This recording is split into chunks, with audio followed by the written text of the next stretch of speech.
Dali et Gala s'étaient réfugiés aux États-Unis pendant la guerre pour s'exiler, ne voulant pas être emmerdés par les offres du conflit en Europe.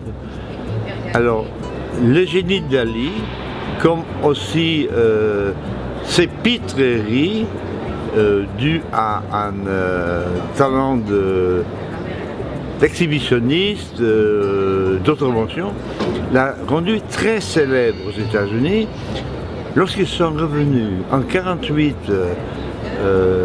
par un bateau avec le premier Cadillac, qui est toujours au musée de Figueras, il s'agit de trouver la formule comment faire parvenir à des clients américains fortunés des œuvres qui valent aujourd'hui 4 à 5 millions de dollars. À l'époque, en Espagne, en 1948, il y avait le régime de Franco, très rigoureux, et Dali ne voulait pas être contrôlé dans toutes ses activités assez lucratives par le franquisme.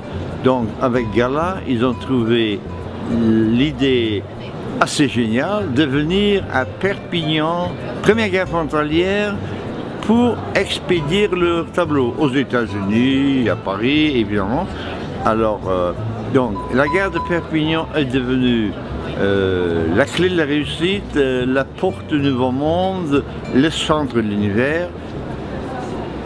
Donc, pour rendre hommage à cette gare, qui est un carrefour fondamental de son itinéraire artistique, Dali a peint un très grand tableau qui s'appelle Le Mystique de la gare de Perpignan en 1965, chargé de symbolisme ésotérique, l'Angelus du Millet, la croix de Mars, la tête de Jésus. Mais pour marquer l'identité ferroviaire de l'œuvre, il a mis un wagon qui est en fait une remorque railroad hybride qui est devenu le wagon de Dali. Le tableau date de 1965 et dans mes recherches sur les sources du génie dalinien, j'ai retrouvé en 1986 le wagon derrière la gare de Perpignan en état de dégradation. Il y avait un clochard dedans et j'ai proposé au propriétaire Raimondis, Transport Raimondis, dont le nom figure sur le tableau, de récupérer ce wagon pour le transformer en plateforme culturelle active. On a transformé ce wagon en plus petit espace surréaliste du monde. La ville de Perpignan ne voulant pas, je l'ai amené en Catalogne Sud sur le triangle dalinien où il a fonctionné pendant 2 ans, accueillant 84 000 visiteurs et 66 peintres. Après, il est revenu en France, Perpignan, il a fait le Téléthon à Luchon et le jour du centenaire de Dali, il est parti en Bavière pour fonctionner dans un circuit européen comme galerie d'art itinérante. Bon, alors ce wagon de Dali, qui est devenu plus petit espace surréaliste du monde, mis au service d'un mouvement rénovateur qui s'appelle Les Irrités de Dali. En 2 mots, inspiré par l'exemple du peintre qui se voulait, lui, Salvador, le sauveur de la grande peinture.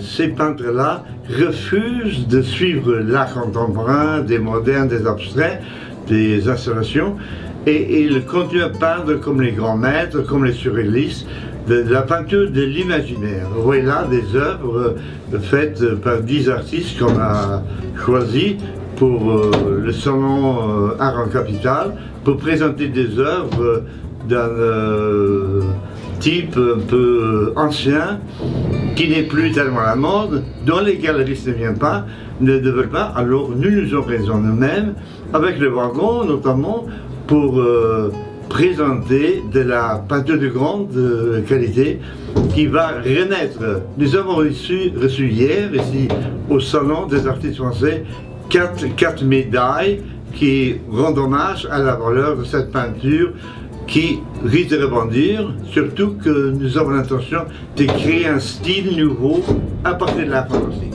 Bon, alors, donc, parmi les 4 œuvres primées, vous avez ici un tableau de Christian Lepère, un peintre parisien, qui s'appelle Entrée d'usine, et à côté Don Quichotte, donc, créé par le grand peintre bavarois Henri de Heltre. Ah voilà, donc ça, ce tableau s'appelle Le tombeau de Merlin. Donc il reprend un petit peu tout le merveilleux, le fantastique de la légende d'Arthur, des fées, de Bretagne, de Viviane, Morgane.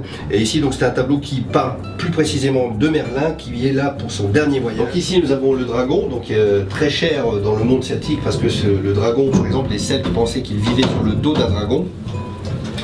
Et le dragon représente en fait les 4 éléments puisqu'il vole dans l'air, il vit sous terre, il a des écailles de poisson sur le corps et il crache le feu. Et il est imbriqué dans le triskel puisque le triskel lui aussi reprend les 4 éléments puisque le 4e élément est au centre. Et ici donc c'est Cernunnos, l'un des animaux totems chez les Celtes, c'est vraiment le dieu cerf par excellence parce que c'est un animal végétal qui est le roi de la forêt mais qui perd ses bois à l'automne et qui repousse au printemps, comme avec bien sûr le renouveau de la nature. Voilà ici le tableau donc, qui a été primé également donc, au salon, qui s'appelle Création de la artiste peintre André Bars.